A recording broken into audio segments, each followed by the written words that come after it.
All right. So when it comes to selling on Amazon, you want to make sure that you're keeping your account as healthy as possible and as compliant. You're being as compliant as possible as well with Amazon because you don't want Amazon to mess anything up, cancel your account, any issues with your account. So you want to make sure that your order defect rate is always at 1% or below. Never, you don't even want it to be at 1%. You want it to be at 0%, and you never want to have any issues with the product that you're sending. You don't want to send some product that is not legal to sell, inauthentic. You don't want any of this happening.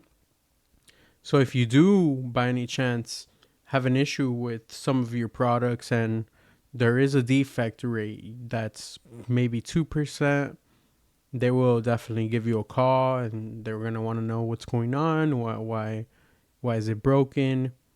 So I'll make sure that you're not selling anything that breaks. We're not going to be selling anything from China.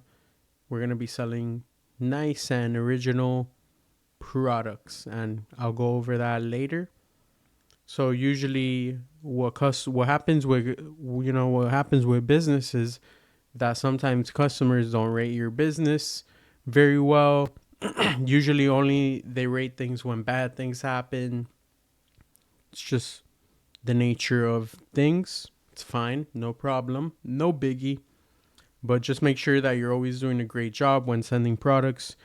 And usually the only times that you do have issues is when you send the product yourself via FBM, which is fulfilled by merchant, which is when you send the product directly to the customer.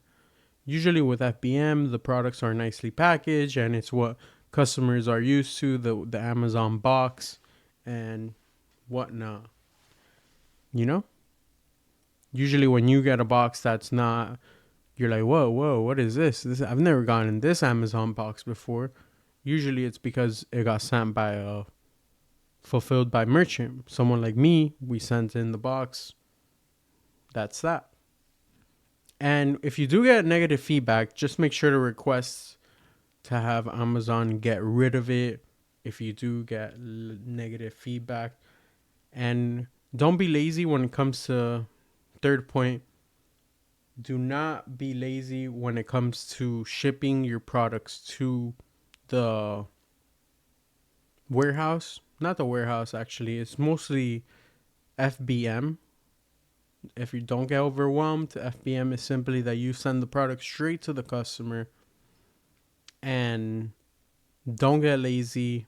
Make sure that you send the product within the time frame that Amazon is having you send is asking for you to send it by.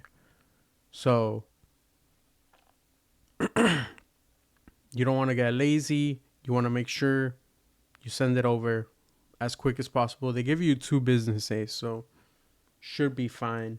And usually this is only with FBM because with FBA you send in the whole bulk of all the products straight to the Amazon warehouse and they take care of all the other stuff, and all you have to do is just patiently wait. One time I did have an issue where I sent in a big box. You want to make sure you get this box and you tape it very well because one time I sent in a big box of products to Amazon, and what happened was that the box broke. And all these products, it was like thousands of dollars worth of products were missing and stuff. But it's not too bad because what happens is that Amazon just sends you the invoice, the money you paid on invoice for the product. So it's not too bad what happens, but you could have made more money. But you want to make sure you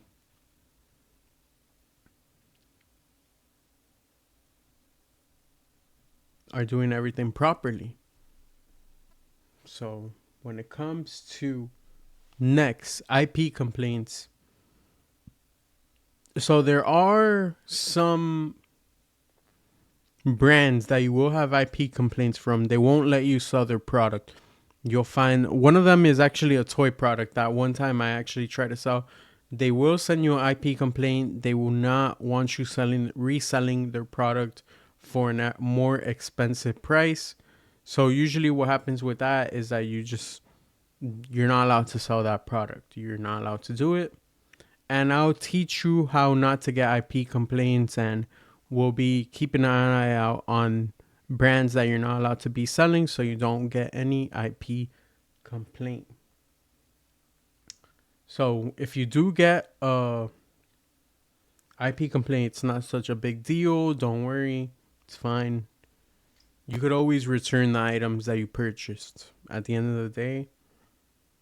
So if there is anything that you did send that's inauthentic or someone complains about it, usually people complain only when bad things happen. One thing I used to do with FBM is I would used to send a little paper to asking for a nice review with a smiley face on it with an emoji, print it out, and I would send it straight to them. But usually when there's an issue with inauthenticity, what happens is that all you have to do is just resubmit the invoice you got when you purchased all the product that you purchased. And that's that. Just make sure you're keeping your account healthy. You're following protocol. You're working for Amazon.